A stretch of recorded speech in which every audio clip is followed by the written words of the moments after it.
ဒါကြောင့်မို့လို့ကဆုံလားပြည့်ဟာဘုရားရဲ့ဘဝနဲ့ဆက်ဆက်ပြီးတော့ပြောမယ်ဆိုရင်ဗျာဒိတ်ခံခဲ့တာလဲကဆုံလားပြည့်နေပဲနောက်ဆုံးဘဝမှာဖွားတော်မူတာလဲကဆုံလားပြည့်နေပဲဖရာဖြစ်သူရောက်တော်မူတာလဲကဆုံလားပြည့်နေပဲဘဝအဆုံးသတ်ပြီးတော့ပြိဋိဘံစံသွားတာလဲကဆုံလားပြည့်နေပဲလို့ဒါကြောင့်မို့အကျဉ်းချုပ်ပြောမယ်ဆိုလို့ရှိရင်ဗျာဒိတ်တော်ခံဖွားပွင့်စံ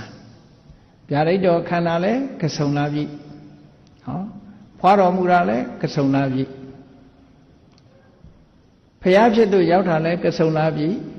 ပြိဋိဘံစံတာလဲကဆုံလားပြည့်လို့ဒီကဆုံလားပြည့်ဟာဘုရားဘာသာဝင်တွေအတွက်အမြဲတမ်းထူးခြားတဲ့ဘုရားဘဝနဲ့ဆက်ဆက်နေတဲ့လာပြီလို့ဒီဘဝတွင်ပြောမယ်ဆိုရင်တော့ဖွားပွင့်စံပေါ့ဖွားတော်မူတာရဲ့ဖရာဖြစ်သူရောက်တော်မူတာရဲ့ပြိဋိဘံစံတာရဲ့၃ခုသို့တော့ဒီဘဝမကဘူးဖရာလောင်းရဲ့တန်တရားဘဝပါထည့်ပြီးတော့ပေါင်းလိုက်မယ်ဆိုရင်ဗျာဒိတ်တော်ခန္ဓာလည်းဒီလားလို့ဘာဖြစ်လို့ဒီလိုပြောရတော့ဆိုဗုဒ္ဓဝင်ပါဠိတော်မှာဘယ်လိုပါတော့ဆို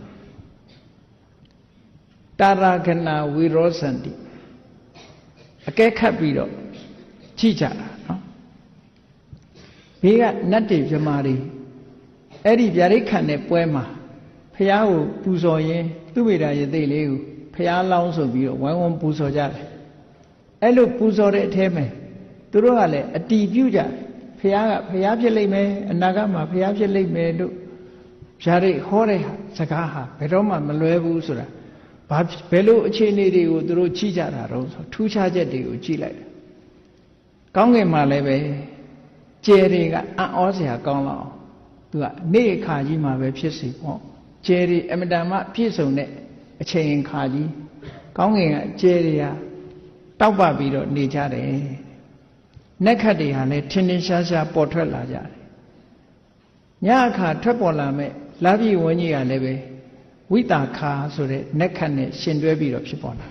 အဲ့ဒါကိုဝိတာခါနက်ခတ်နဲ့ရှင်တွဲတဲ့လဆိုတာကဆုံလားပြီပဲဒါကြောင့်မို့ကဘာမှာကဆုံလားပြီနေ့ကိုဘယ်လိုခေါ်တော့ဆိုဝေဆက်လို့ခေါ်တယ်ဝေဆက်ဆိုတာ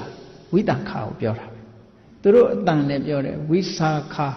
ဝေစာခဝေစာခကိုဝေဆက်ဒီလိုခေါ်တာကဘာမှာခေါ်တဲ့စကားကအင်္ဂလိပ်စကားမဟုတ်ဘူးအိန္ဒိယဝေတာခဆိုတဲ့စကားလုံးကိုပါဠိစကားလုံးကလည်းဝေတာခပဲအိန္ဒိယကလူတွေရဲ့အတန်ထွက်တဲ့အခါကျတော့ဝေဆက်ဒီလိုအတန်ထွက်တာဝိတာခ2000ပြည့်နှစ်ကကုလသမဂ္ဂ United Nation ကဆုံးဖြတ်ချက်တစ်ခုချ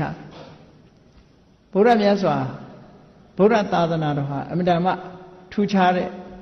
ဘာသာတရားဘုရားရဲ့အဆုံးအမတွေဟာထူးခြားတဲ့အဆုံးအမတွေဖြစ်တယ်ဘုရားဟာအမြဲတမ်းထူးခြားတဲ့ပုဂ္ဂိုလ်တူဖြစ်တယ်ကဘာကြီးငြိမ်းချမ်းအောင်ကဘာကြီးငြိမ်းချမ်းရုံနဲ့မကဘူးလူတွေရဲ့စိတ်နှလုံးပူလောင်မှုတွေကိုငြိမ်းချမ်းအောင်ဟောပြောနိုင်တဲ့အမြဲတမ်းထူးချွန်တဲ့ပုဂ္ဂိုလ်ဖြစ်တယ်သူမွေးဖွားတဲ့ရက်တွေဟာကဘာမှာယုံပိတ်ရဲ့အဖြစ်အတိမပြုသင့်တယ်လို့အဆိုတင်သွင်းပြီးတော့ဝေဆက်ပွဲတော်ဆိုတာကုလသမဂ္ဂကဘာတစ်ကဘာလုံးကနေအတိမပြုပြီးတော့သတ်မှတ်ထားတဲ့ရက်တစ်ခုဖြစ်သွားတယ် Gazetted Holiday လို့ခေါ်တာ